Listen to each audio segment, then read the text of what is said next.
আজকে আমাদের গল্প হলো পরিশ্রমের ফল।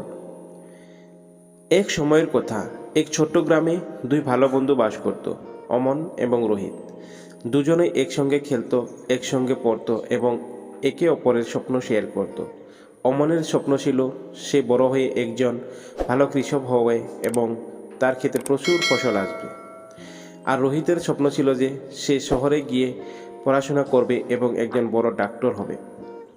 একদিন গ্রামের এক বৃদ্ধ কৃষক এলেন, যিনি গ্রামের শিশুদের পরিশ্রম এবং অধ্যবসায়ের গল্প শোনাতেন। তিনি বললেন, যদি তোমরা তোমাদের স্বপ্ন পূরণ করতে চাও তবে তোমাদের পরিশ্রম করতে হবে। স্বপ্ন কখনোই পরিশ্রম ছাড়া সত্যি হয় না। অমন এবং রোহিত তার কথাগুলো মন দিয়ে শুনল এবং প্রতিজ্ঞা করল যে তারা তাদের স্বপ্ন পূরণের জন্য প্রাণপণ দিয়ে পরিশ্রম করবে। পরের দিন থেকে অমন তার বাবার সাথে খেতে কাজ করা শুরু করলো। সে প্রতিদিন সকালে তাড়াতাড়ি উঠে খেতে পানি দিত, মাটির যত্ন নিত এবং ফসল সম্পর্কে নতুন নতুন জিনিস শিখত। অন্যদিকে রোহিতও তার স্বপ্নের দিকে এক ধাপ এগিয়ে গেল। সে শহরে গিয়ে একটি ভালো স্কুলে ভর্তি হলো এবং দিনরাত পড়াশোনায় মনোযোগ দিল। মাঝে মাঝে তার অনেক কঠিন লাগত, কিন্তু সে কখনো সাহস হারায়নি। সে জানত যে যদি পরিশ্রম করে তবে তার স্বপ্ন সত্যি হতে পারে। সময় এগিয়ে গেল। অমনের পরিশ্রমের ফল সে পেল যখন তার প্রথম ফসল প্রস্তুত হলো। ফসলটি খুবই ভালো হলো এবং গ্রামের সবাই তার পরিশ্রমের প্রশংসা করতে লাগলো। অমন এটি দেখে খুবই খুশি হলো যে তার পরিশ্রম সফল হয়েছে। অন্যদিকে রোহিত তার পরিশ্রম এবং অধ্যবসায়ের মাধ্যমে একদিন ডাক্তার হয়ে গেল। গ্রামে ফিরে এসে সে গ্রামের মানুষদের চিকিৎসা শুরু করলো।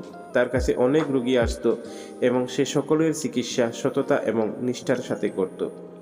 একদিন গ্রামে একটি বড় মেলা বসেছিল, যেখানে গ্রামের প্রধান সকল শিশুদের একত্র করলেন এবং অমন এবং রোহিতের গল্প শোনালেন। প্রধান বললেন, অমন এবং রোহিত আমাদের শিখিয়েছে যে পরিশ্রম এবং অধ্যবসায় দিয়ে যে কোনো স্বপ্ন পূরণ করা সম্ভব। যদি তোমরা তোমাদের স্বপ্ন পূরণ করতে চাও তবে কঠোর পরিশ্রম করো এবং কখনো হাল ছেড়ে দিও না। অমন এবং রোহিতের গল্প থেকে শিশুদের শিক্ষা হলো যে পরিশ্রমের ফল সবসময় মিষ্টি হয়।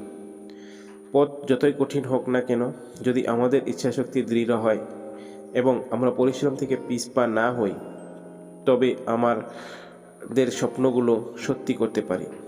এইভাবে গ্রামের সকল শিশু অমন এবং রোহিতকে তাদের আদর্শ মেনে নিল এবং প্রতিজ্ঞা করলো যে তারাও পরিশ্রম করবে এবং একদিন তাদের স্বপ্ন পূরণ করবে। তো বাচ্চারা, তোমরা খুব পরিশ্রম করবে, তোমাদের স্বপ্ন একদিন সফল হবে।